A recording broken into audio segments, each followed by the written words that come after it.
Assalamualaikum warahmatullahi wabarakatuh.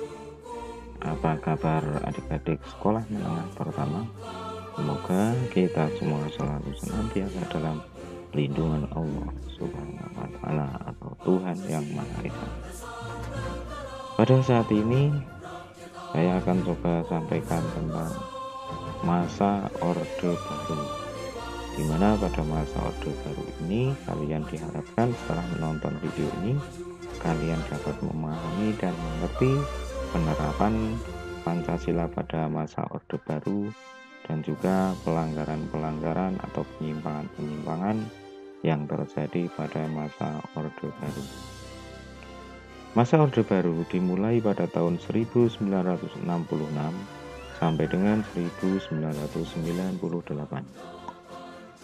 Pada masa Orde Baru, pemerintah berkehendak ingin melaksanakan Pancasila dan Undang-Undang Dasar Negara Republik Indonesia tahun 1945 secara murni dan konsekuen.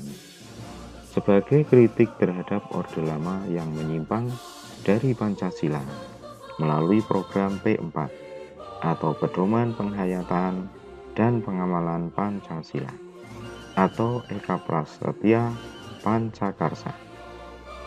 Orde Baru berhasil mempertahankan Pancasila sebagai dasar dan ideologi negara, sekaligus berhasil mengatasi paham komunis di Indonesia.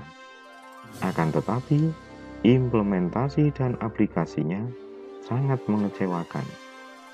Beberapa tahun kemudian, kebijakan-kebijakan yang dikeluarkan ternyata tidak sesuai dengan jiwa Pancasila.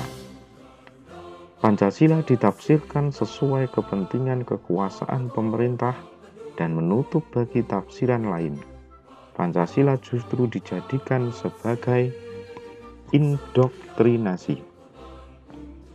Presiden Soeharto menggunakan Pancasila sebagai alat untuk melanggengkan kekuasaannya.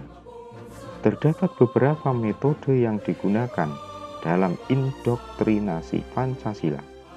Yang pertama, melalui ajaran P4 yang dilakukan di sekolah-sekolah dengan pembekalan atau seminar.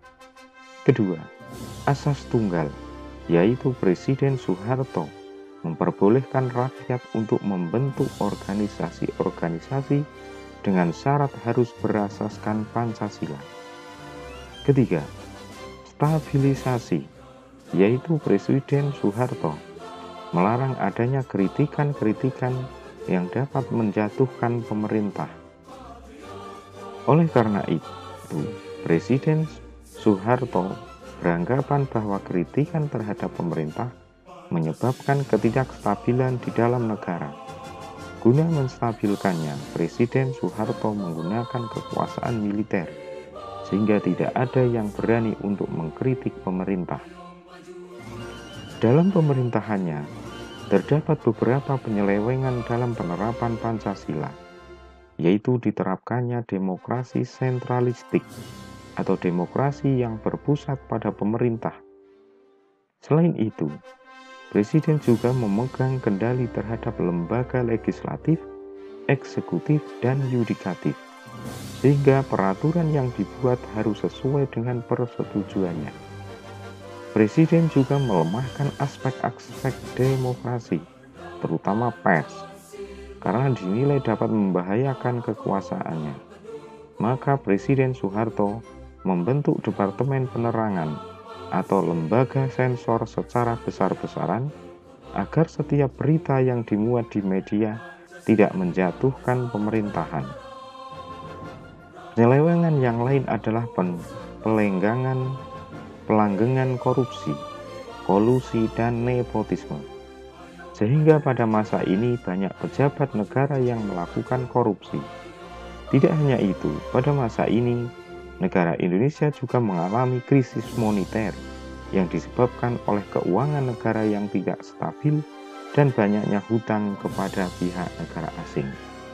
Demokrasi akhirnya tidak berjalan dan pelanggaran HAM terjadi di mana-mana yang dilakukan oleh aparat pemerintah atau negara. Demikian penjabaran tentang masa Orde Baru yang dilakukan atau yang terjadi pada tahun 1966 sampai 1998 di bawah kepemimpinan Haji Muhammad Soeharto. Terima kasih, mohon maaf segala kekurangannya dan semoga ada manfaatnya. Wassalamualaikum warahmatullahi wabarakatuh.